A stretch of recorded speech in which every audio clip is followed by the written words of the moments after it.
রাজধানীর অভিজাত এলাকা গুলশানে রাতের আধারে ঘটে গেল এক নাটকীয় ঘটনা। আওয়ামী লীগের নেত্রী ও সাবেক সংসদ সদস্য শাম্মী আহমেদের বাসায় হানা দিয়ে চাঁদা দাবি করে একদল নেতা, আর শেষমেশ হাতে নাতে ধরা পড়ে গেল তারা।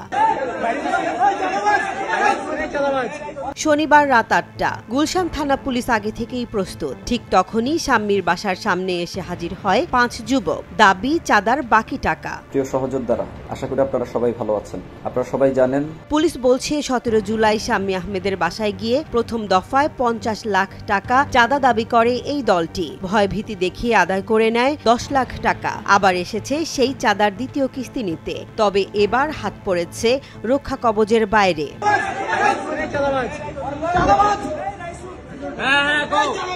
আটক ৫ জনের মধ্যে একজনের পরিচয় চমকে দেওয়ার মতো। তিনি হচ্ছেন মোহাম্মদ রিয়াদ, বৈষম্য বিরোধী ছাত্র আন্দোলনের সম্মিলিত বেসরকারি বিশ্ববিদ্যালয় আহ্বায়ক কমিটির নেতা। আরও ৪ জন সিয়াম, সাদাফ, ইব্রাহিম ও আমিনুল। তাদের সবাইকে পুলিশ আটক করেছে ঘটনাস্থল থেকেই। তবে মূল পরিকল্পনাকারী হিসেবে যার নাম উঠে আসছে অপু, তিনি এখনো পলাতক। তাকে ধরতে চলছে অভিযান।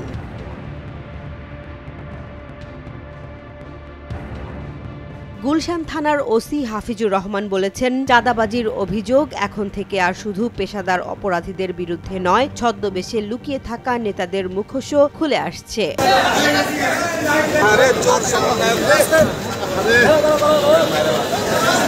রাজনীতি, সংগঠন আর আদর্শের আড়ালে যদি অপরাধ লুকিয়ে থাকে, তবে সময়ই তা তুলে আনবে আলোর মুখে। গুলশানে যা হলো তা কেবল এক ঘটনার পরিণতি নয়, সতর্কবার্তা সকলের জন্য।